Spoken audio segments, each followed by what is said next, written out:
السلام عليكم ورحمة الله وبركاته. أهلا بكم، أنا عبد الرحمن ودي قناة مهتمة بالبرمجة. قبل أي حاجة بسم الله والصلاة والسلام على رسول الله. اللهم إني أعوذ بك من أن أضل وأضل أو أذل وأذل، وأعوذ بك من أن أظلم وأظلم أو أجهل أو يجهل علي. بسم الله. النهاردة إن شاء الله محاضرة جديدة. المحاضرة اللي فاتت عرفنا يعني إيه باك إند، عرفنا يعني إيه جانجو، عرفنا يعني إيه ويب من ناحية فرونت إند ومن ناحية باك إند. النهاردة إن شاء الله هنعرف تو كونسبتس جداد مهمين، وهنعرف كونسبت مهم جدا بالنسبة لجانجو بشكل خاص. كويس أوي. النهاردة إن شاء الله بعون الله هنعرف الفرق بين ال MVC وال MVT. تمام، كل التفاصيل عنهم بعون الله، وهنغوص شوية في جانجو اركتكشر. ايه هي جانجو اركتكشر؟ باختصار شديد جدا هي السايكل اللي بتحصل بمجرد ما اليوزر يفتح الويب سايت اللي مبني بواسطة جانجو كباك اند فريم ورك. بعد كده لحد ما بيجيله الريسبونس او يحقق المراد بتاعه في الخطوة الواحدة. الكلام ده يبان معقد دلوقتي، ان شاء الله هنوضحه. الدنيا هتبقى سهلة والامور هتبقى تمام. اولا يعني ايه ام في سي اصلا؟ ام في سي هو اشهر باترن في عالم الويب زي ما حضرتك شايف كده بالظبط. السلام عليكم حبايب قلبي، انا عبد الرحمن من المونتاج، وجاي اقول لك على حاجه مهمه نسيت اقول لك عليها، الا وهي يعني ايه باترن اصلا. الباترن باختصار هو مش كود، هو طريقه تفكير وتنظيم. يبقى انا دلوقتي مش بكتب كود، ده طريقة تفكير وتنظيم، حاجة معنوية، حاجة غير محسوسة غير ملموسة، مش فايل مثلا عندي. خليني اوضح لك الموضوع اكتر. لقينا ان في شويه مشاكل بتتكرر، مش احنا الخبراء طبعا، لقوا ان في شويه مشاكل بتتكرر اثناء التطوير. فقال لك ليه ما نجمعش المشاكل اللي بتتكرر مع كل البروجرامرز دي ونعمل لها حلول ثابته، وتبقى هي دي الباترن، او ده النمط اللي هتتحل بالمشاكل ده، او ده النمط اللي هتمشي عليه بعد كده الفريم وركس، او الطريقه الصحيحه للتطوير. فتخيل معايا مشروع من غير اي باترن.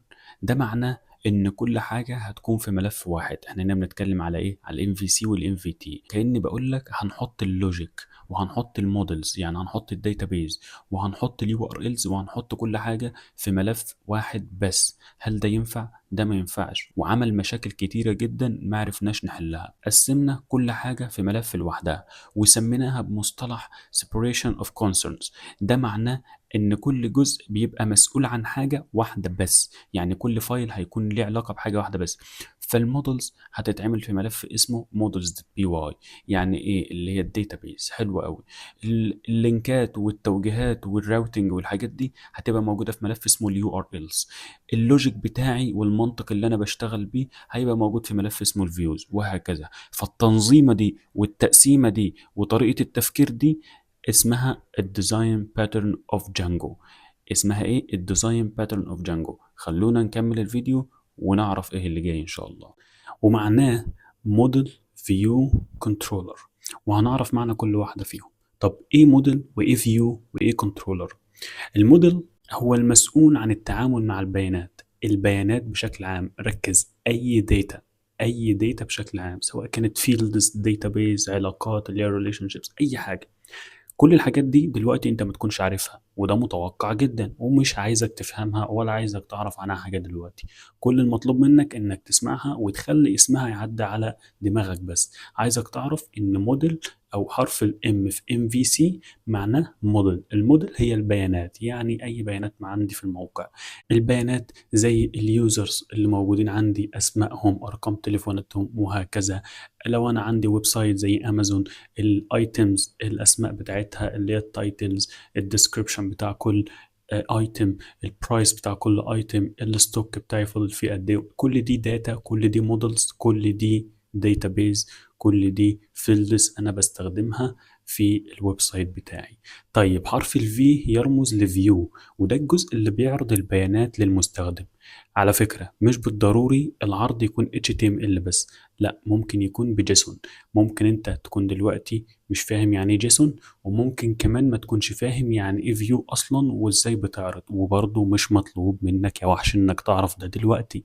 كل المطلوب منك انك تعرف المسمى بيرمز لايه بشكل عام. فيو هي الحاجة اللي بتعرض البيانات اللي اتكلمنا عنها في الموديل اللي هو حرف الام اللي قبل ده. كنترولر بيرجع لحرف السي في الام في سي، وده اللي بيستقبل الريكوست. يعني ايه ريكوست؟ يعني طلب. بيحصل إمتى؟ أنا كيوزر لو فتحت ويب سايت حاليًا قدامك، بمجرد ما أفتح الويب سايت ده معناه إن أنا بعتّ ريكويست يحمّل page معيّنة، يعني يحمّل صفحة معيّنة. اللي بيقرر الريكوست ده هيعرض ايه هو الكنترولر، يبقى بيستقبل الريكوست ويقرر يبعت لمين ويعمل ايه. يبقى باختصار شديد ده المدير بتاع العملية كلها، ده اللي بيكنترول الليلة كلها. وزي ما انت شايف من اسمه كنترولر، يبقى الموديل هو أرشيف الجامعة لو احنا هنمثله بمثال واقعي أو بمثال في حياتنا العملية. هو أرشيف الجامعة. تخيل إن أرشيف الجامعة بيكون فيه الستودنتس، اسم كل ستودنت، رقم تليفون كل ستودنت، وكل الداتا الخاصة بكل ستودنت. also عندهم كل الداتا الخاصة بكل الانستراكتورز أو كل الدكاترة اللي موجودة في الجامعة. كمان الفيو ده الجزء اللي بيعرض لي البيانات اللي أنا كنت بتكلم عنها في جزء الموديل. طيب الكنترولر ده المدير، ده اللي بيحدد مين هيطلع ومين مش هيطلع، مين هيبان مين مش هيبان. زي بالظبط المدير بتاع كرة القدم، لما يبقى عندك فريق أو تيم بيكون ليهم كوتش. الكوتش ده هو اللي بيحدد مين هيلعب ومين مش هيلعب، مين هيبان قدام الكاميرا في الماتش ده ومين مش هيبان قدام الكاميرا في الماتش ده. فبالتالي الكنترولر هو اللي بيستقبل الريكوست بتاع اليوزر، هو اللي بيحدد الريكوست ده الريسبونس بتاعته، يعني الاستجابة بتاعته، يعني العائد بتاعه، يعني النتيجة بتاعته هتكون عاملة ازاي، هينفذ انهي لوجيك، هينفذ لي انهي منطق، هيعمل لي ايه بمجرد ما انا اخدت الستيب دي وضغطت على اللينك ده او عملت البطن ده، ايا كان الاكشن اللي انا هاخده في الويب سايت حالا.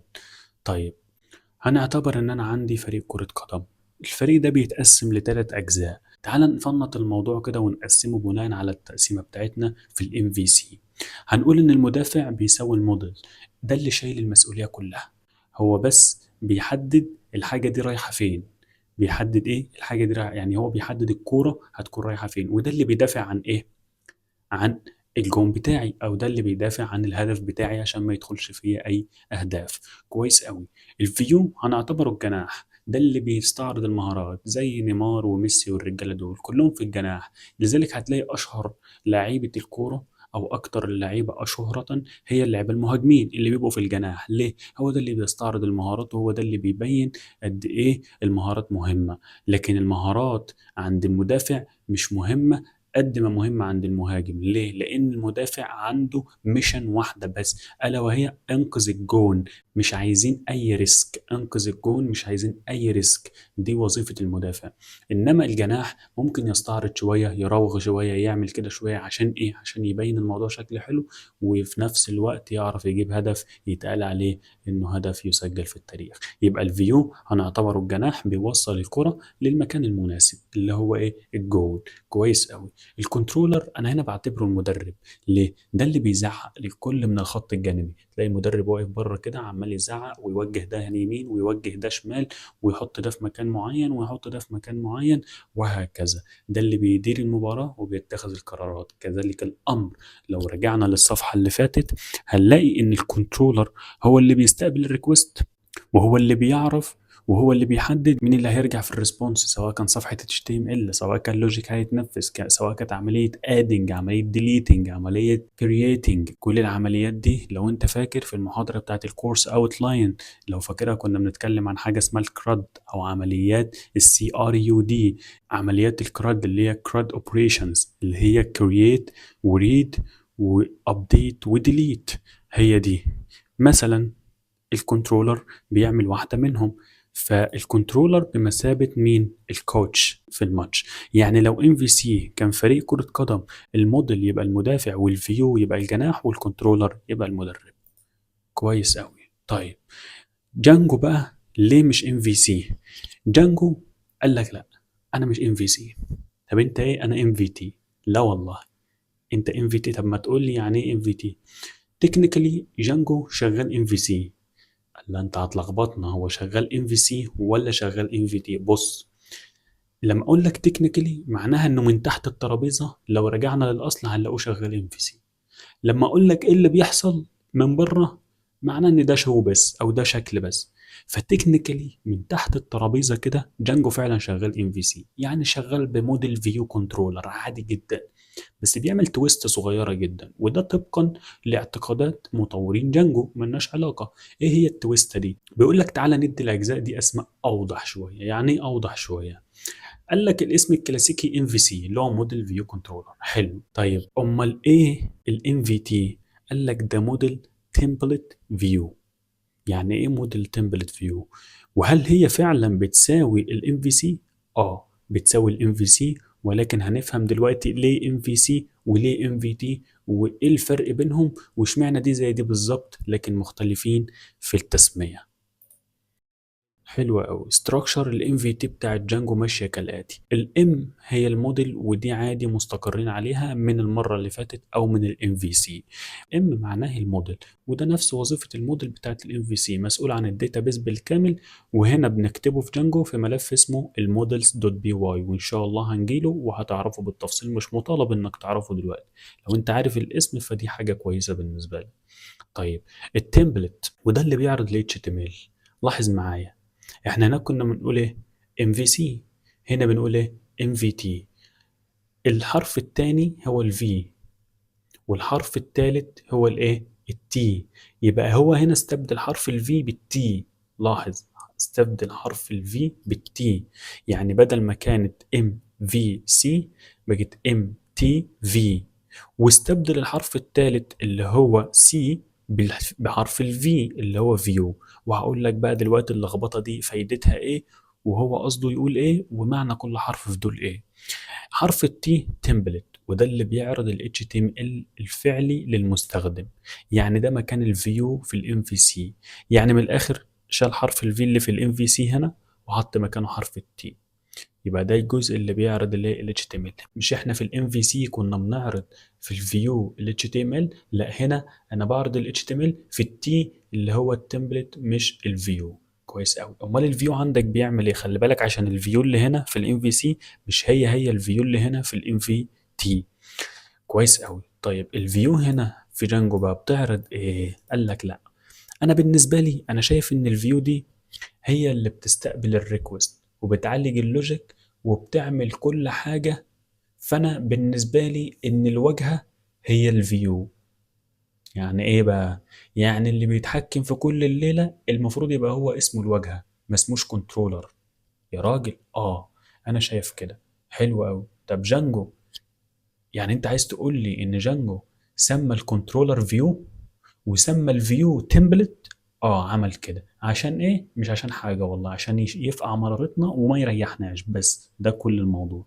بجد فعلا ما فيش اي فرق في الموضوع. كل الفكره ان هو ليه مسمى تاني بس. هتقول لي انت مكبر الموضوع ليه؟ هقول لك انا مش مكبره، انا بديك المصطلحين عشان لو شفتهم تبقى عارف تفرق بينهم، ولو حد سالك فيهم او اتكلم معاك فيهم تبقى انت عارف ترد عليه ازاي. هيقول لك ام في سي دي موجوده في كل الفريم وركس التانيه ودي الاشهر. هيقول لك ام في تي، هتقول له دي في جانجو بس، وهتكلموا عنها وتعرفوا ايه الفرق بين الام في سي والام في تي. كويس قوي. ليه جانجو اختار يسميه فيو؟ احنا قلنا كده من شويه، قلنا ان الفلسفه ورا التسميه دي ان جانجو شايف ان الفيو هو واجهه الريكوست. يعني هو اللي بيترد بيه وهو اللي بيظهر النتيجه، حتى لو النتيجه كانت صفحه HTML. يبقى اللي بيتحكم في الليله ما ينفعش يبقى اسمه كنترولر، قال لك يبقى اسمه الفيو، لان هو الواجهه، هو واجهه الايه؟ الريكوست. هو اللي بيترد بيه وهو اللي بيظهر النتيجه. يعني ايه بيترد بيه وبيظهر النتيجه؟ يعني بيرجع لي ريسبونس، هو اللي بيرجع لي الريسبونس بتاعتي. الريسبونس دي قد تكون صفحه HTML، يبقى هو اللي اسمه ايه؟ الفيو. بص ركز معايا قوي وخد بالك من السايكل الصغيره دي، هعرفك ازاي موضوع الريكوست والريسبونس بيحصل. الريكوست اللي هو الطلب، يعني انا اعتبر ان الريكوست اللي هو اليوزر عامل ريكوست، فهنسمي اليوزر دلوقتي ريكوست. حلو، يبقى اليوزر اسمه ايه؟ ريكوست. فالريكوست اللي هو اليوزر انا عايز الصفحه دي يا جانجو، يعني اعرض لي الصفحه الفلانيه. بناء عليه بيقول له انا عايز بناء على اليو ار ال، مكتوب في اليو ار ال جزء معين بيعرفه انه عايز صفحه معينه. هنعرف برضو ايه قصه اليو ار الس دي، بس ركز معايا في السايكل دي الاول. بيقول له انا عايزك تعرض لي الصفحه دي، فالفيو بيرد انا واجهتك، انا ايه؟ واجهتك، انا اللي هرد عليك، انا الكبير، واللي ملوش كبير يشتروا له كبير. يعني ايه يا عم الكلام ده؟ يعني انت هتبعت الريكوست عليا وانا اللي هحدد ايه اللي هيرجع لك في الريسبونس، ورجلك فوق رقبتك. فيقوم الريكوست جاي فعلا على الفيو، يروح للفانكشن او الكلاس اللي في الفيو، يقول لها بعد اذنك ممكن تعرضي لي الصفحة الفلانية عشان أنا طلبت من جانجو قال لي إن اللي بيتحكم في الموضوع ده هو الفيو، أنا ما أقدرش أتكلم ولا أعمل أي حاجة. فالريكوست بيجي على مين؟ على الفيو. الفيو هي اللي بتحدد مين اللي هيرجع. النتيجة بقى سواء كانت HTML أو جيسون أو ملف في الريسبونس أيا كان، مين اللي بيعرضه؟ الفيو. بس كده الموضوع بسيط. يبقى الموديل ثابتة زي ما هي، الريكوست يروح للفيو. يبقى اللي بيحصل الموديل ثابته. التمبلت ده اللي بيعرض ال HTML، مش بيعرضه كتحكم، لا قصدي ان ده ال HTML ده اصلا اللي هيتعرض لو انا بطلب بيج معينه. طيب الفيو هو اللي بيتحكم في العرض، يبقى الفيو بمثابه مين عندي؟ الكنترولر. والتمبلت بمثابه مين عندي في الام في سي؟ الفي، اللي هو الايه؟ الفيو. حلو كده، حلو. تعال نشوف الصفحه الثانيه.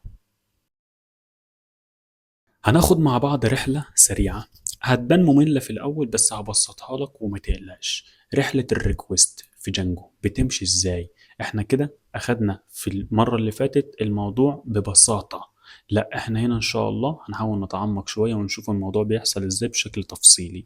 وانت هتلاحظ مصطلحات كتير ما انتش عارفها هنا لو انت اول مرة تتعامل مع جانجو. اليو ار الز، الفيو، التمبلت، الحاجات دي ما تقلقش، كل ده بسيط وهيبقى ابسط من البساطه بعد كده. بس انا عايز اعرفك الاركتكشر بتمشي ازاي، ومش مطلوب منك تكون فاهمها 100% على فكره. انت لو هتطلع من المحاضره دي 10% understanding of subject انا مبسوط 100%. يعني لو هتطلع من المحاضره دي فاهم 10% بس من اصل الموضوع انا مبسوط. ليه؟ لان مش مطالب انك تكون فاهم يو ار الز في البدايه ولا فيو في البدايه، مطالب بس انك تكون عارف الاركتكشر بتمشي ازاي، السايكل بتحصل ازاي. من غير كلام كتير خلونا نشوف الموضوع بيحصل ازاي. المستخدم او اليوزر بيبعت ريكوست، الريكوست ده بيقول انا عايز الصفحه دي. يبقى اللي حصل كالاتي: المستخدم بعت ريكوست قال انا هفتح اليوتيوب حالا. اول ما فتح اليوتيوب كده كانه بيقول لجانجو اعرض لي الصفحه الاولانيه دي اللي هي صفحه الهوم بيج. فيروح جانجو يدور فين الريكوست او فين اليو ار ال اللي اسمه كذا، يروح يلاقيه مثلا بيعرض فيو معينه او بيعرض او بينفذ فانكشن معينه. الفانكشن دي في الفيو طبعا مربوطه باليو ار ال اللي لسه جاي من الريكوست من هنا، اللي جاي من اليو ار الز. حلو ولا لا؟ حلو جدا. طيب الفيو ياخد الريكوست يعالج ويرجع ريسبونس. يعني ايه بقى الكلام ده؟ يروح يدخل جوه الفانكشن اللي بتتنفذ من خلال اليو ار ال ده، يلاقيها بتنفذ لي ريسبونس معين او يلاقيها بترجع لي ريسبونس معين وهي بتنفذ لوجيك. طلعت ان الفانكشن بتاعت الفيو دي الريسبونس بتاعها بيعرض لي ملف تمبلت. حلو قوي ده. طيب بيعرض لي ملف تمبلت ده معناه ان انا عاوز اختار التمبلت ده. حلو. ده بقى اللي بيبقى متعالج فين؟ دي بقى عمليه المعالجه هنا، ان انا بحدد تمبلت معين.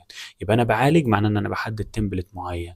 بمجرد ما اليو ار ال ينادي على الفيو عشان تتنفذ فيها الفانكشن المعينه دي اللي باسم اليو ار ال هنا، يروح يقول له ايه؟ عالج لي الموضوع ده. فيلاقيه بيعرض له ايه؟ تمبلت معين. فيقوم عارض ال HTML. لو انا محتاج المودلز في حاجه فبيروح برضو على المودلز عشان في عمليه المعالجه دي عشان ياخد البيانات اللي هو عايزها. حلو كده. يبقى جانجو بيرجع ريسبونس للمستخدم، وده الاركتكشر الاساسي اللي احنا شغالين بيه. خلونا نشوف الاركتكشر دي بشكل اوضح شويه. اول حاجه هناخد فيو سريع على الاركتكشر دي من هنا، وبعد كده هشرح لك المخطط ده وان شاء الله الموضوع هيبقى ابسط من كده بكتير. الويب براوزر المستخدم بيبعت منه ريكوست او HTTP ريكوست، مش مطالب انك تعرف يعني ايه HTTP ريكوست دلوقتي، هقول لك معناه بس مش دلوقتي. بيروح يدور في اليو ار الز على اليو ار ال المناسب. اليو ار ال ده بيتحدد له نيم، بيتحدد له اسم، زي ما انت ليك اسم محدد. لما حد بيقول مثلا عبد الرحمن فانا بعرف ان هو قصده عليا انا لو احنا في مكان ما فيهوش حد غيري اسمه عبد الرحمن. حلو. فاليو ار ال ده اسمه مثلا ايه؟ هوم بيج. مفيش حد في اليو ار الز كلهم اسمه هوم بيج غيره. فالويب براوزر بيبعت ريكوست يعني بيبعت طلب في هيئه HTTP ريكوست، فبيقول له روح على اليو ار الز اعمل لي ديسباتشر عليها وشوف لي اليو ار ال اللي اسمه هوم بيج وينفذ لي الفانكشن اللي هو بينادي عليها او الكلاس اللي هو بينادي عليها في ملف الفيو. وركز معايا، يروح يعالج الطلب. يروح يعالج الطلب فين؟ في الفيو، ويعرض النتيجه اللي هي ايه؟ التمبلت. فهمت كده يا برنس؟ يبقى الريسبونس بتاعي تمبلت اسمه ايه؟ index.html اللي هو ايه؟ الصفحه الرئيسيه اللي هي الهوم بيج اللي كان اسم اليو ار ال. بيروح ينفذ الفانكشن اللي بتعرض لي التمبلت اللي انا عايزه ده. لو انا محتاج مودلز او لو انا محتاج داتابيز او بيانات من الداتابيز في عمليه المعالجه دي برضو. هنا في عمليه المعالجه دي اثناء ما انا في الفيو بيبدا ياخد اللي هو عايزه من الداتابيز. طيب ال HTTP ريسبونس يرجع مرجع لي تاني للمستخدم بالنتيجه بتاعتي، سواء كانت تمبلت او تمبلت معاه حاجه من الداتابيز، يعني تمبلت وجواه اي بيانات او داتا. تعال بقى نشوف المخطط ده بيقول ايه، وده اللي هيسهل عليك الموضوع ان شاء الله. بص يا وحش، في الكتاب ده جانجو فور بيجنرز بتاع الحاج ويليام فينسنت اللي اتكلمنا عنه المرة اللي فاتت أو قلنا مقتطف منه، اللي هو كان بيقول you come for the framework and stay for the community. المثال المشهور، الراجل هنا حاطط لنا مخطط زي الفل بيوضح الموضوع بيمشي ازاي. هنعتقد أو هنفترض إن ده الويب براوزر، يعني ده اليوزر بيكون متواجد هنا فين؟ في الويب براوزر، فاتح متصفح عنده، يعني زي احنا ما فتحنا يوتيوب دلوقتي. بيبدأ يعمل ايه؟ يضغط على لينك معين، ده معناه ان هو بعت ريكوست، يعني بعت HTTP ريكوست. الريكوست ده بيروح على ملف اليو ار الز، يعني ملف اللينكات بتاعتي اللي موجود في جانجو. فيروح يدور على اللينكات، يلاقي اللينك اللي هو رايح عليه بينفذ فانكشن معينة أو كلاس معينة، يعني بينفذ وظيفة معينة. طب الوظيفة دي موجودة فين؟ بتشاور على ملف الفيو، يعني موجودة في ملف الفيو. فيخش يلاقي إن ملف الفيو ده ممكن يعمل أكتر من حاجة. أولا ممكن الوظيفة دي، يعني ممكن الريكوست ده يكون بيطلب وظيفة هنا أو بيطلب حاجه هنا، الريسبونس بتاعها تمبلت، فيقوم واخد التمبلت من هنا وراجع بيه في الريسبونس على طول. حلو، دي كيس. الكيس التانية ممكن يكون عايز حاجات من الموديل اللي هي الداتابيز، فيخش على الموديل يشوف الموديل فيها ايه، ويجي داخل على الداتابيز واخد الداتا اللي هو عايزها ويراجع بيها هنا. ممكن ياخد طريق من اتنين، يا يكمل لفوق ويرجع بالريسبونس، وده معناه ان الريكوست كان عايز داتا بس ما كانش عايز حاجة تانية. او الحاله التانية انه بعد ما ياخد الداتا بتاعته من الداتابيس يحطها في تمبلت معين وبرضه يقوم راجع بقى كده. لذلك السهم ده سهم تبادلي، ممكن كده كده هيروح يجيب التمبلت ويرجع بيه يحطه فين؟ في الريسبونس. فالفيو بتنفذ الفانكشن او الوظيفه اللي اليو ار ال بيشاور عليها من خلال الريكوست بتاعي اللي طلبه اليوزر. تعال نفهم الموضوع ده بشكل اوضح شويه كباك اند ديفلوبر او كجانجو باك اند ديفلوبر. كويس قوي، هنيجي هنا. حلو، هو ده اللي احنا عايزينه، تمام قوي. تعال نكبر. حلو قوي، ده تخيل معايا وبكل بساطة ان البراوزر هنا، يبقى اليوزر بتاعي فين؟ في المنطقة دي. فال HTTP request جالي من الحتة دي. اول حاجة هيروح عليه على اليو ار الز، يدور فين اليو ار ال اللي النيم بتاعه هو نفس او الراوت بتاعه هو نفس الراوت اللي موجود معايا في الريكوست. فيلاقي ان الراوت بتاعه موجود في يو ار ال معين، فيقول لك forward request to appropriate view. يعني ايه الكلام ده؟ يعني بيروح على فيو معينة خاصة باليو ار ال ده، فيروح على الفيو في ملف الفيوز دوت بي واي ويروح يعمل ايه بقى؟ يبقى عايز يرجع ريسبونس. طيب راح على الفيو لقاه عايز يعرض ملف HTML، فيقوم واخد الملف ومرجعه في الريسبونس. طب لا، ما لقوش عايز يعرض ملف HTML، يعني ما لقوش عايز يعرض تمبلت. قال لك لا، ده انا عايز داتا من المودلز من الداتابيس بتاعتي. فيروح على المودلز يعمل ريد او رايت اي حاجه، ايا كانت الفانكشن اللي بتنفذ هنا عايزه تعمل ايه، او ايا كانت الاوبريشن اللي بتتعمل في الفانكشن بتاعت الفيو عايزه تعمل ايه في المودلز. فيقوم داخل عامل القصص بتاعته في ملف المودلز دوت بي واي، ويقوم راجع لي في الفيو تاني ومرجع الريسبونس. ممكن يرجع هنا على التمبلت ياخد الملف، ياخد الحاجه دي يحطها في تمبلت هنا ويقوم راجع لي بيها برضو على الريسبونس اللي هو ال HTML. تعال نرجع بقى للتصميم بتاعنا ونشوف ايه اللي المفروض يحصل. واحد هيقول لي هو انا ليه لازم اعرف كل ده من دلوقتي؟ هقول لك مش مطلوب منك انك تكون experienced او انك تكون فاهم كويس اللي بيحصل، بس مطلوب منك انك تكون عارف الاركتكشر دي بتمشي ازاي. هتمسك ورقة وقلم زي الشطور وهتقعد وهتبدأ تعمل المخطط ده بإيدك عن فهمك أنت. هتعمل الفلو اللي بيحصل أو الدايجرام اللي بيحصل مع اليوزر، يعني السايكل، يعني المسار اللي بيحصل بمجرد ما اليوزر يضغط على اللينك. انت هتعملها بنفسك. اليوزر بيضغط على اللينك ده فيه راوت او فيه اسم مثلا، الراوت ده او الاسم ده بيشاور على ملف بيشاور على لينك موجود في ملف اليو ار إلز. فبيروح على ملف اليو ار إلز، يدور على الراوت ده، يلاقيه باسم فانكشن معينه، او يلاقيه بينفذ كلاس معينه. الكلاس دي بتبقى موجوده فين؟ في ملف الفيو. فيخش في ملف الفيو، يلاقي الفانكشن دي بتنفذ لوجيك معين. اللوجيك ده يا بيعرض لي تمبلت، يا بياخد داتا من الداتابيز ويبدا يرجعهم لي في HTTP ريسبونس، او يبدا يرجعهم لي في الريسبونس بتاعي، سواء كان جيسون او تمبلت HTML او داتا من الداتابيز. يبقى دلوقتي عشان تدخل في مشروع جانجو حقيقي لازم تبقى فاهم الدنيا دي بتمشي ازاي. ان شاء الله كل ده هيبقى اوضح من كده بكتير، وهظبط لك الدنيا، ما تقلقش لو انت شايف ان الموضوع صعب. خلاصة المحاضرة النهاردة يا وحوش، فهمنا يعني ايه ام في سي، وعرفنا ايه الفرق بينها وبين الام في تي. دي موديل فيو كنترولر، ودي بشكل عام اللي الناس بتستخدمها. انما جانجو اتحنيكوا شويه وقال لك لا احنا هنسميها ام في تي. طب دي معناها ايه؟ دي موديل فيو تمبلت. يبقى ده معناه ان الفيو هنا بقت ايه؟ تي هنا. يبقى الفيو هنا بقت تمبلت هنا، والكنترولر هنا بقى ايه؟ بقى فيو هنا. يبقى الكنترولر عندي في مين؟ في جانجو الكنترولر هو الفيو، انما مين اللي بيعرض لي؟ هو التمبلت. حلو قوي، عرفنا الفرق بينهم طبعا الحمد لله رب العالمين. فهمنا جانجو اركتكشر لما قلنا الاركتكشر بتمشي ازاي من شويه، وعرفنا رحله الريكوست في جانجو بيمشي ازاي برضو لما اليوزر بيضغط على اليو ار ال فيروح على ملف اليو ار الز دوت بي واي ويكتشف شوف مين الفانكشن اللي بتتنفذ في الفيو، ويروح ينفذها ويرجع لي بريسبونس.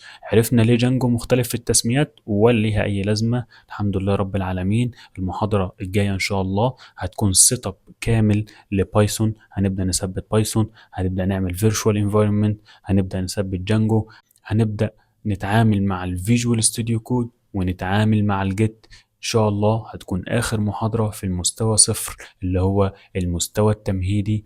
لو وصلت لحد هنا فانت اوفيشلي بقيت فاهم اكتر من اي حد بيقول مش فاهم جانجو ليه معقدة. الموضوع كله زي انك بتسوق عربية، اهم حاجة تبقى فاهم البنزين بيدخل منين. هو البنزين بيدخل منين صحيح؟ مش مهم، المهم انك فاهم المحاضرة النهاردة. اشوفك الفيديو الجاي. يلا بينا يا ابطال، ان شاء الله الرحلة جميلة، ان شاء الله الرحلة بسيطة، جانجو بسيطة، الباك اند بسيط، كل حاجة حلوة مع بعض. ان شاء الله نعدي كل الايرورز مع بعض، ان شاء الله نكمل الكورس بكل حب وتفاؤل. سبحانك الله وبحمدك، اشهد ان لا اله الا انت، استغفرك واتوب اليك. السلام عليكم ورحمة الله وبركاته.